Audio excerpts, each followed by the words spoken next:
అందరికీ నమస్కారం. మనం గత క్లాసులో విశేషణం గురించి నేర్చుకుంటున్నాము.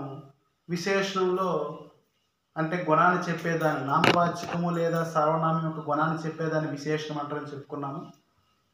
సో విశేషణాలు ముఖ్యంగా 4 రకాలు ఉన్నాయని చెప్పుకున్నాము. ఆ 4 రకాల్లో మొదటి దాని గురించి రెండో దాని గురించి మనం చెప్పుకున్నాము. మొదటిది గుణవాచక విశేషణము. అంటే ఒక నామవాచకం కానీ సర్వనామం యొక్క గుణాన్ని చెప్పేది. గుణం అంటే ఏ విధంగా ఉంటుందంటే మంచి చెడు అనే కాదు, ఆకారం అవ్వచ్చు, రంగు అవ్వచ్చు, రూపం అవ్వచ్చు, స్థితి అవ్వచ్చు, దశ అవ్వచ్చు, ఇవన్నింటి కూడా గుణాలు అంటారు కిందకి వస్తారని చెప్పుకున్నాము. ఇక రెండవ అతి ముఖ్యమైనటువంటిది ఏంటి తెలుసుకున్నామంటే సంఖ్యావాచకం అని చెప్పుకున్నాము. సంఖ్యావాచక విశేషణం ముఖ్యంగా 3 రకాలుగా ఉందని చెప్పుకున్నాము. ఆ ఏంటంటే నిశ్చిత సంఖ్యావాచకు, అనిశ్చిత సంఖ్యావాచకు, ప్రత్యేక బోధకు. నిశ్చిత సంఖ్యావాచక అంటే కరెక్ట్గా నెంబర్ మనకు తెలియాలి. 1, 2, 3, 5, 10 ఏదో ఒక నెంబర్ తెలియాలి. అనిశ్చితం అంటే అర్థం చెప్పండి, నెంబర్ కరెక్ట్గా తెలియదు కానీ అవి లెక్కిస్తాం. సంఖ్యావాచకం మన మైండ్లో ఏం రావాలి, లెక్కించేవి గుర్తుంచుకోవాలి. ప్రత్యేక బోధక అని అర్థం చెప్పండి, అక్కడ చెప్పే అంశం ప్రతి అంశాన్ని కూడా మనం ఐడెంటిఫై చేయగలగాలి. దానికి ఉండే ప్రత్యేకమైన పదం ఏంటంటే హర్, గుర్తుంచుకోండి. ఇది ప్రత్యేక బోధక. మళ్ళీ ఈ సంఖ్యావాచక విశేషణాల్లో నిశ్చిత సంఖ్యావాచక విశేషణాలు అనేవి మనం ఏం చేసామంటే తిరిగి 4 రకాలుగా విభజించుకున్నాము. అవి ఏమిటి అంటే నిశ్చిత సంఖ్యావాచకం నెంబర్ పర్ఫెక్ట్గా ఉంటుంది. ఆ నెంబర్ ఎన్ని రకాలుగా ఉంటుందో చెప్పుకున్నాం. 4 రకాలుగా మనం ఉపయోగిస్తుంటాం. ఎలాగా? ఒకటి గణనావాచక్ అంటే లెక్కించడం, 1, 2, 3, 4, 5 ఆ నెంబర్ అలాగ వస్తుంటాయి. 2 క్రమవాచక్, 1వ, 2వ, పెహలా, దూసరా, తీసరా, చౌతా, పాంచా వస్తుంటాయి. నెక్స్ట్ ఆవృత్తి వాచక్, రెట్లు, 2 రెట్లు, 3 రెట్లు, దిగున, తిగున, చౌగున, పావుగున, పాంచుగున, సౌగున అని వస్తుంటాయి. అవి రెట్లు, దాన్ని ఆవృత్తి వాచక్ అంటాం. ఇక లాస్ట్ వన్ వచ్చేసి సముదాయ వాచక్, దోనం, తీనం, చారం, పాంచం అని చెప్పేసి.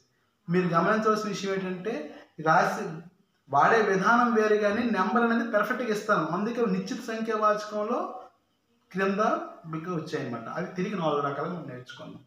ఇప్పుడు మూడవది ఏం నేర్చుకుంటున్నాము అంటే విశేషణంలో 3వ విశేషణము ఏమిటి అంటే పరిమాణవాచక విశేషణం.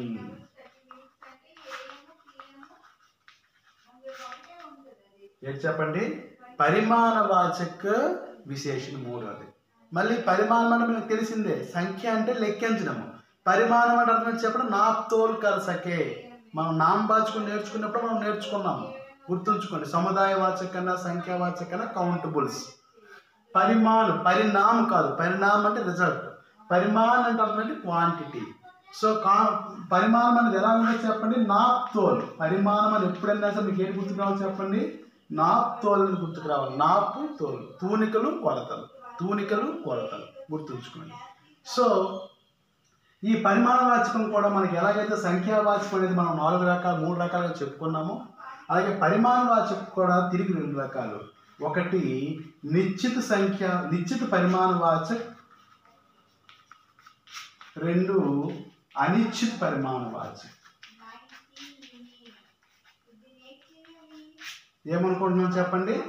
పరిమాణవాచక్ కూడా ఏమవుతుంది చెప్పండి, తిరిగి మళ్ళీ 2 రకాలు. ఒకటి నిశ్చిత పరిమాణము, 2 అనిశ్చిత పరిమాణము. సో నిశ్చిత పరిమాణము, అనిశ్చిత పరిమాణం అంటే మళ్ళీ మీకు తెలిసిందే. నిశ్చితం అంటే అర్థం ఏంటి చెప్పండి, అక్కడ క్వాంటిటీ తెలియజేయడంలో ఏముండాలి చెప్పండి, పెర్ఫెక్ట్ ఉండాలి. పెర్ఫెక్షన్ అంటే నెంబర్ కరెక్ట్గా ఉండాలి. 5 కిలో, 2.5 కిలో, 300 కిలో ఇలా అంటాం. చూసారు అక్కడ నెంబర్ చెప్తాను, చూసారు కదా, దాన్ని ఆ నెంబర్ నిశ్చితంగా చెప్తాను. దాన్ని ఏం చేస్తాను చెప్పండి, పరిమాణం అర్థం చెప్పండి, నాప్తోల్ అంటే ఇప్పుడు చెప్పండి కదా, 2.5 కిలో షుగర్ చాహియే అంటే అర్థం చెప్పండి, 2.5 కిలోల పంచదార కావాలి. సో 2.5 కిలోలు 2.5 అనేదాన్ని మనం స్పెసిఫిక్గా చెప్పాము, కానీ దాన్ని ఏం చేస్తామో చెప్పండి, దాన్ని అక్కడ మనము ఖచ్చితంగా దాన్ని కొలుస్తున్నాము, దాన్ని తూస్తున్నాము, కాబట్టి పరిమాణ వాచకంలోకి వచ్చింది. అక్కడ చాలా జాగ్రత్త గమనించుకోవాలి. అందుకని అక్కడ 250 అనగానే మనకి సంఖ్యావాచకం వెళ్ళిపోతారు, కానీ అక్కడ చూసుకోవాలి వచ్చిన నామవాచకము పరిమాణమా సంఖ్య చూసుకోవాలి. అందుకని చెప్పేసి మనం ఎట్టి పరిస్థితుల్లో కూడా పరిమాణము అంటే అర్థం ఏమిటి అంటే, పరిమాణము అంటే కొలిచేవి, తూచేవి. అవి పర్ఫెక్ట్గా నెంబర్ చెప్తాను ఏమంటాం చెప్పండి, నిశ్చిత పరిమాణం అంటాము. పర్ఫెక్ట్ నెంబర్ ఉండదు.